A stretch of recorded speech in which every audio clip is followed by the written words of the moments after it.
Hey guys, I'm here with Dave. Hey. For another Before You Buy.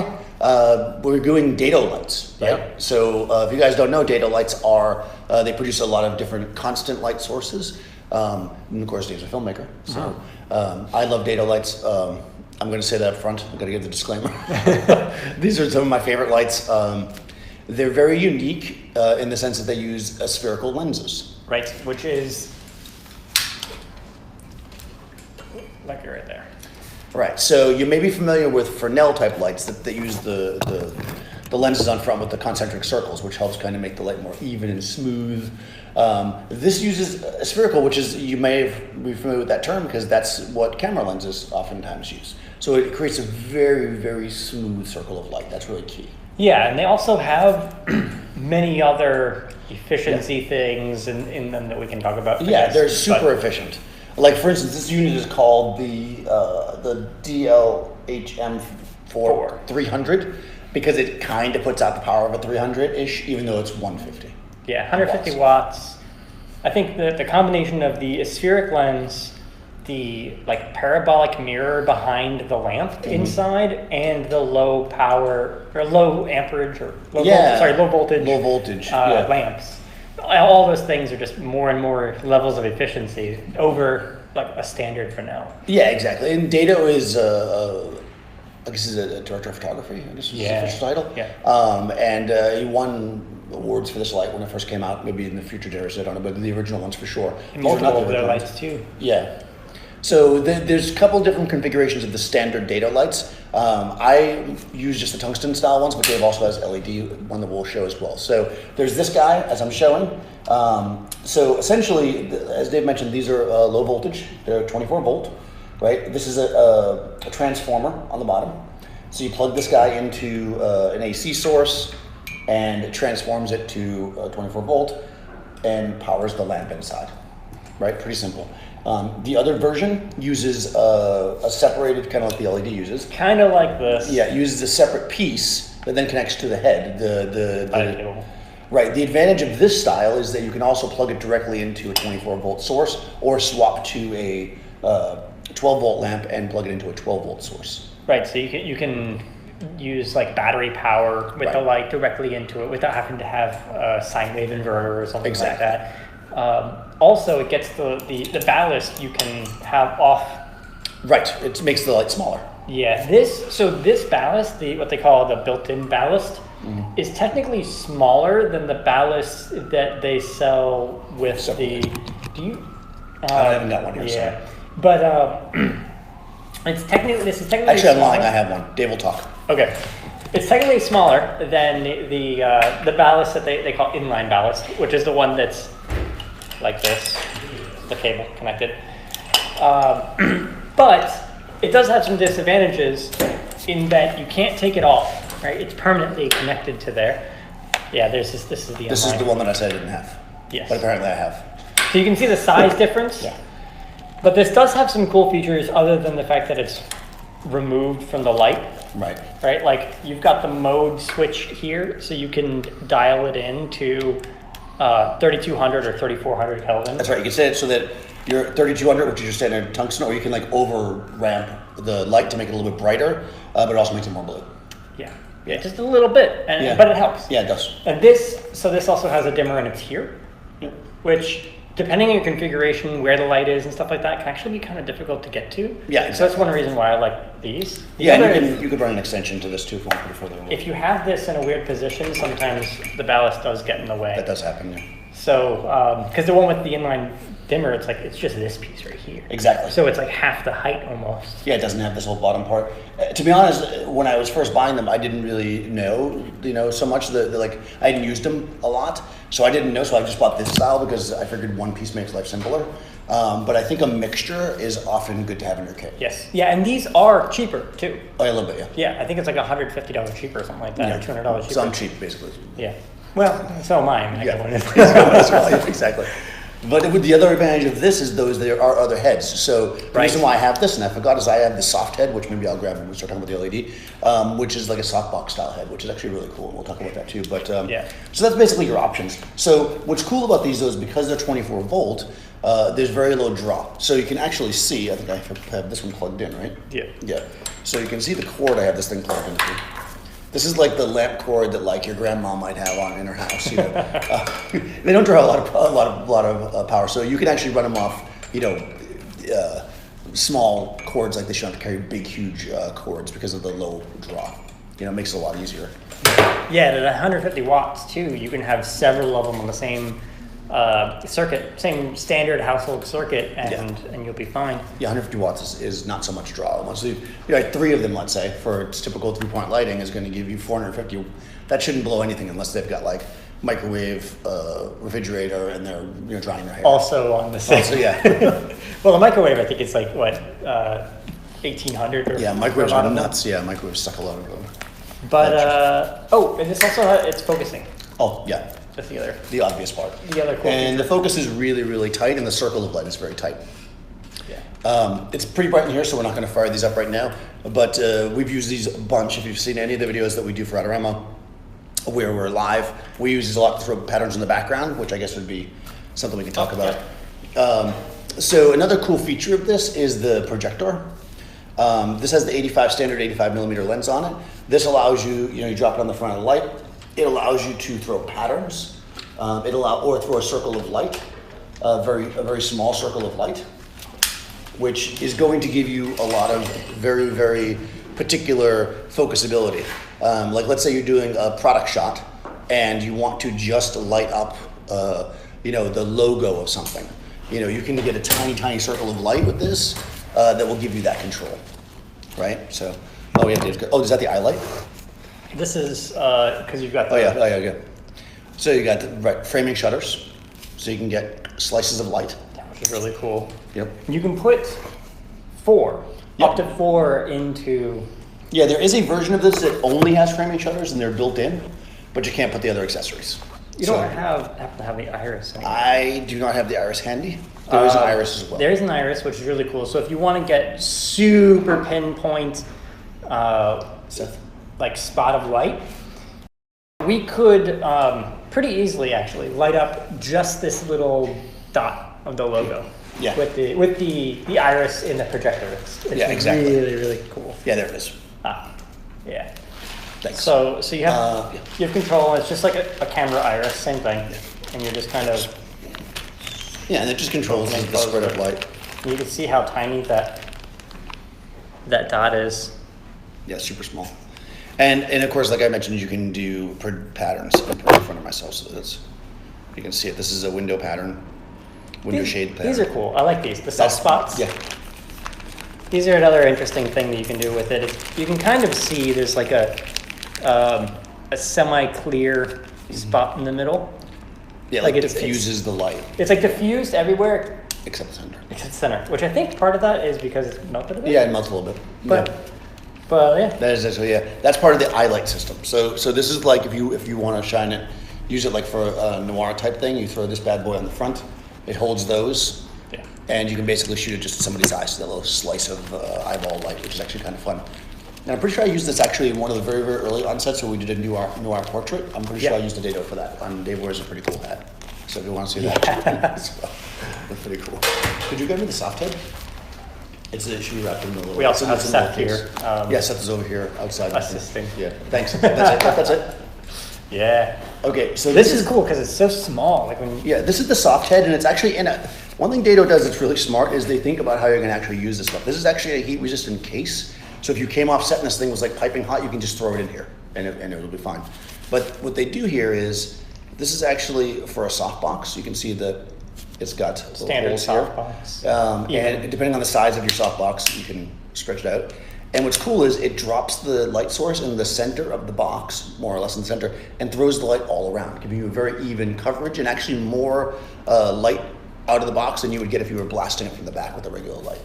Yeah. I think it's also like, again, kind of the equivalent of having a 300 watt but it's light in a softbox. And it's so small. Yeah. So my typical kit is this plus two of these. I like their softbox too. Yeah, you like take off the front diffusion and. Yeah, the one that I have is like called the Baby Soft. It's like a really tiny little softbox. And it's weird because softness is determined by the size of something, but for some reason that Baby Soft is crazy smooth. So it kind of, even though it's small, so it's not particularly big or soft, it has such a smoothing effect on the skin. I love it for interviews and stuff. Yeah, so they did a really good job with that. Yeah. So speaking of that, as I just dropped that on the ground, these are very tough. I can tell you, I've dropped mine many times, and it still worked. So one thing that you're paying for, because these aren't cheap. So if you don't know what Dedolights are, get ready when you look at the prices of these. Right. So this one, I think, they're going for like $650, $700 or so. Maybe $700, yeah, roughly for the inline dimmer one was more like $800 or so. Yeah. Well, I'm thinking with barn doors, so I always but just for the thing itself. Yeah. The so kit, I mean, the kit is quite a. That's not cheap, However, this is a very specific tool, and if you're doing that work, it's definitely worth it, I think. Yeah, and I'll say too, I've already had cases where I've used these things where I probably couldn't count I could count on one hand the number of other lights that I could potentially use in that scenario, and they're all more expensive than this. Right. So I've shot and I've used them outside in the rain. Yep. So literally it's been raining on the light when it's on, and no problems. Actually, the inline dimmer one, as long as you protect the dimmer pack itself, which is relatively weather resistant, the head can actually go underwater. You can literally submerge it completely underwater. Yeah, you're not supposed to, but you can. Yeah. So They even show it in their advertisements. Yeah. So they have you see the videos that they've done where they've got the head and they slam it down on the ground, and then they throw it in the water and it's on the whole time. With a normal light, a normal tungsten light, I mean, you do that, you hit it on the ground when it's on, and the lamp just shatters. I mean, I've had tungsten lights where I just move the stand and it breaks. Yeah, but we've seen these things fall off of a stand and still stay on. Yeah, so it's pretty impressive. So I mean, I think if you're getting into, I would say these would be good for product photography. If you're a photographer and you're watching this, or really any kind of filmmaking, I mean, they're just really a good premium light. And I think that sometimes when you're first starting, you might be like, well, I want to buy something cheap to start with. That's okay, but this is the kind of thing that you will never regret having bought if you end up with it near the beginning. Yeah, I say they're the light to grow into. Yeah, right. Exactly. They're ultra versatile. They may not be super powerful, but it's like if you have the choice between getting the next version of whatever brand or whatever that you're working on or something like this, I usually would just lean this way. If you were already spending, $400, I almost would prefer it over an Airy, even if it's if it's your second light, right? If your first lights were Lowell, the Todas and Pro lights and stuff like that, then that's cool. And if you still have those lights, if you still have a Toda, then you don't necessarily need just raw power. You want control. That's right. So in fact, I have a Toda. Well, you do. By the way, I had something. Yeah, I think that's actually a good point. Maybe we should do another one. This is where we do the Lowell kit, because we jump right into Dado because that's what we use and we love. But and also it's probably one of those things people are thinking about. Well, should I buy this? And this is why we show it. But Lowell is probably a great place to start. For sure. Yeah, I always say that it's the entry into pro. It's definitely a pro brand, but it's pretty reasonable. So we'll talk about Lowell maybe in another video. But these are these. They do make bigger ones. I don't really use the bigger ones. They exist. They make that really cool one that's HMI / tungsten. Yeah. That goes into a really very flat, almost octa. Oh, nice. But for the Panora. Yeah, the Panora. But these are just really good. Like I say, I like to grow into it and to look for. But okay, so if you know me at all, you know that I'm usually not. Although I swear in the last year or so this has been shifting heavily. I'm usually not big on LEDs, but Dado does have an LED, and this one's actually pretty nice, right? They do, yeah. So it's nice enough that Dave bought one. So they have a few actually. Yeah. They have the 1x1s, which are like a standard 1x1. They've got some bonus features like they're water resistant, whatever. Yeah. So you can have even their 1x1s you can put out in the rain. The front of it is magnetic, so you can just slap gels and hold them on with magnets, which is cool. But this one I got because it's essentially an LED version of this. So this one is the DLED 4.1, and it's 40 watts, which is obviously a lot lower than 150. And its brightness is about a stop below one of these, which is important because once you throw CTB gel or a Quirk filter onto this, now you got the same light output as this. Right, because this is daylight. Yeah. Right, so this is a daylight balanced light. So basically, they have a bicolor one too, but I never really go for bicolor lights because you sacrifice power to have that when you can just gel it. Yeah, I agree. It's funny that it seems like that people just getting into constant lights often want the bicolor, but I say the same thing. You pick the one that you think you're going to do the most with it. Like I mostly shoot with tungsten, or I mostly shoot with daylight. Buy that one and just get yourself a gel. Yeah, and honestly, I would 9 times out of 10 choose a daylight one over a tungsten or bicolor, because when you need the power, because you're trying to match or go into daylight. Because you're in daylight, because daylight is bright.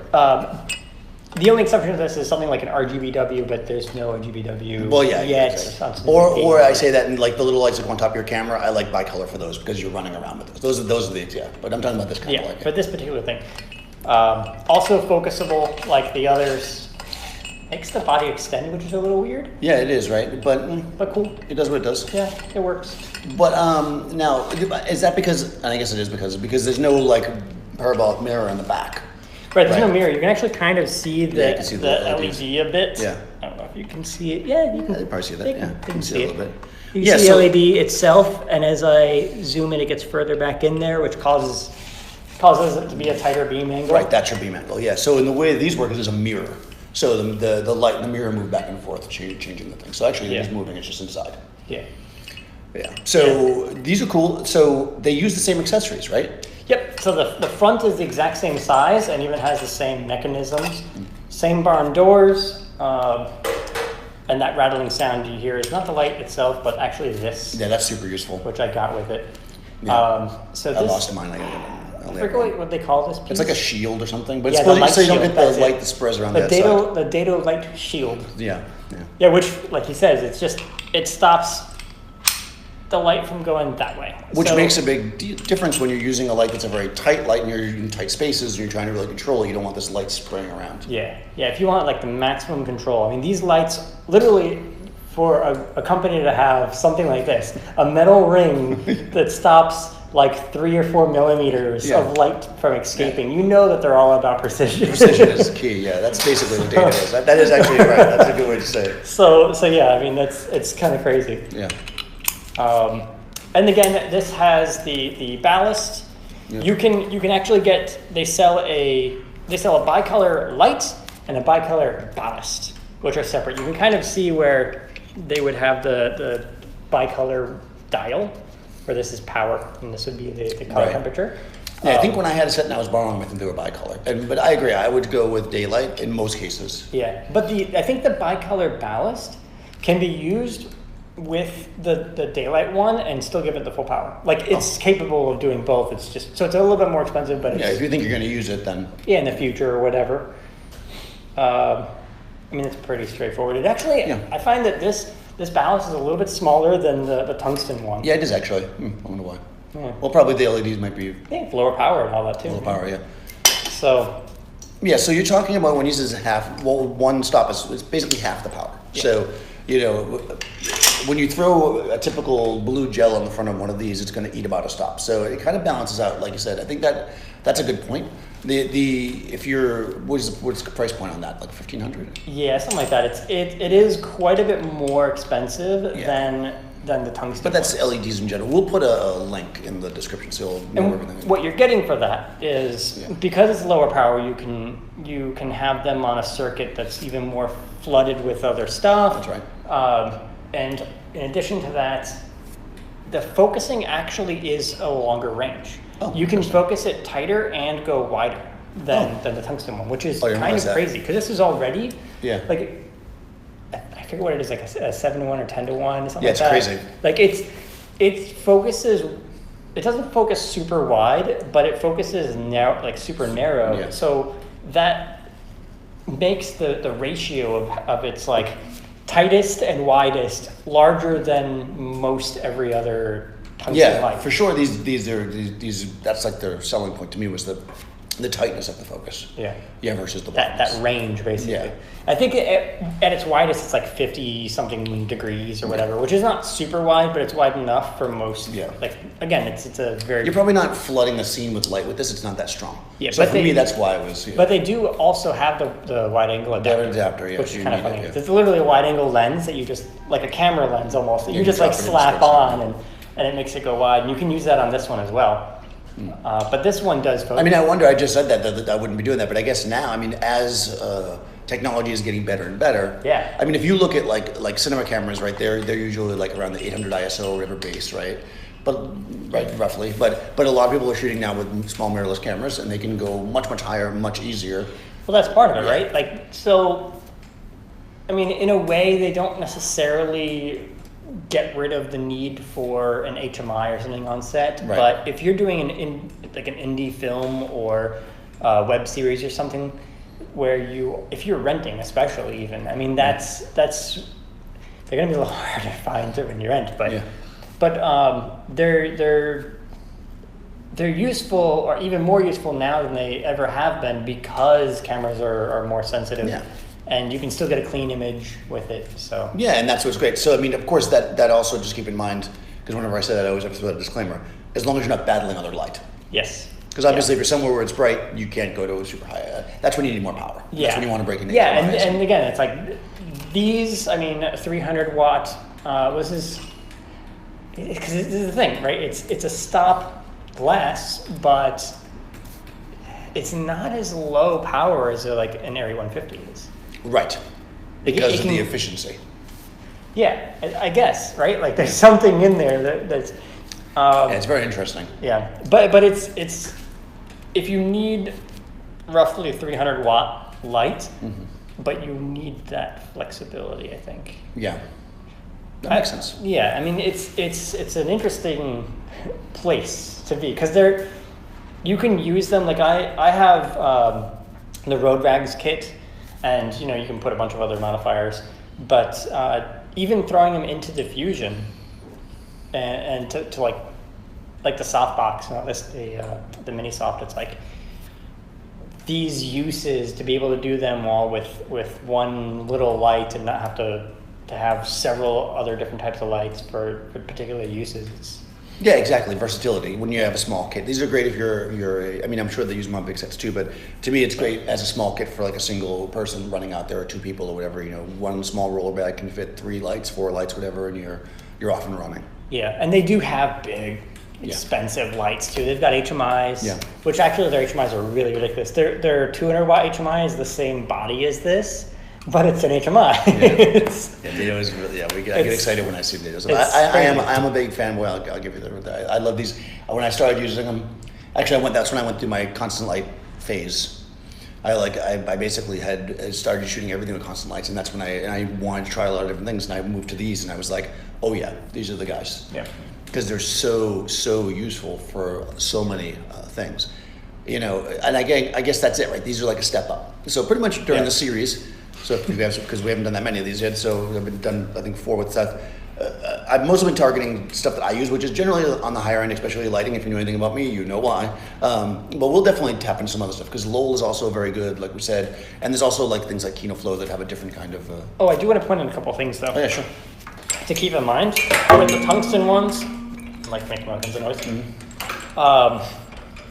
That's it. Like that's all the cords It's you got. not a long cord. So you're going to, like he's got this in this, you're going to want to make sure you pack with your kit some extension cables. Yeah, exactly. That's where I got these, I mean, still watch the numbers on all the cables when you buy them. If you go to Home Depot or if you go to buy a cable, it'll tell you how much watts you can pull through it in volts. Yeah, and they don't work with the dimmers. That's right. Right. Because they're not 120 volts, they're 24 volts. So you can't drop a dimmer from there to there. Yeah, so if you put an inline dimmer onto it, what will happen is it'll either not light up at all, or it'll flicker, which will kill the lamp really quickly. Yeah, so definitely don't put them into a dimmer. It already has one. Yeah, exactly. It kind of defeats the purpose. I'd say that the cable for the DLED 4.1 is a little bit longer. Like Yeah, it is, right? coming out of the ballast is a little bit longer cable. Plus, you've got this extra like 2-3 feet. Yeah, I think it's the same as true with the tungsten one we put over there. It is a bit longer of the cable, so that's another advantage of that style, I guess. Yeah, yeah, but I just would always recommend having extension cables because it's like I think that they were made with that in mind. Like, oh yeah, it's going to be on a set, so there's going to be extension cables. Yeah, I mean, they didn't want this giant cable on it, I'm assuming. So, funny story, I'll give you a little insight. So when Shamira designed the Triolet, which I love and I use a lot, they came around and they were asking a bunch of people about it, and this is one of my small victories in life. So the Triolet only has like a cord about this long. Yeah. And they were showing like a bunch of people, and I was one of the few people that stood there, and I was like, no, I like the smaller cable for packing it, because if I'm using that, I'm on a set. Like, I don't need a really long, because they were like, should we put like a 15-foot cable on this thing, or should we just leave it with a pigtail? And I was like, leave that. So I don't know if I was the only, at least in that meeting of like, at least there was like 20 people. There was like 20 people in that meeting, and I was only one of like maybe 2 that said leave a short cable, and then they did produce it that way. So I don't know if other meetings were held, but I actually made it with multiple different plugs. That's right. And like the no plug one too, where it's just the it's just plain, yeah. So, but I like that. Now, it's for me again. Like, I'm a big fan of this because I can pack it in my bag easier, and then I take whatever extension cord I need. But yes, make sure you bring an extension cord. That's important. Yeah, I'll say kind of the other negative that I have is, which is kind of a positive too, but even on the ones with the ballast, you can't take the cables out of the ballast, so they're kind of permanently in there. Which is not such like a super big deal, but when you pack it, they do get a little pressed. So I do worry, and though I haven't had them fail yet, I do get that like little bit of.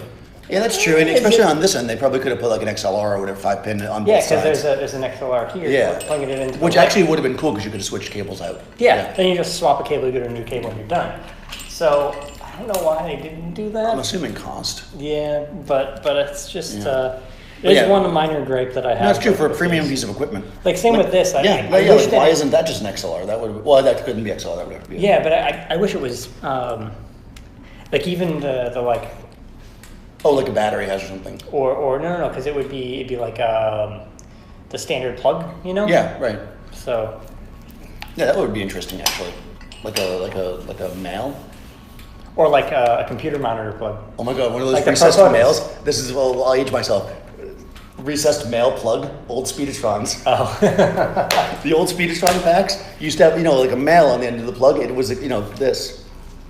They had this, but it was actually recessed inside the pack, so you'd plug a regular extension cord in. It was amazing because you could use regular extension cords.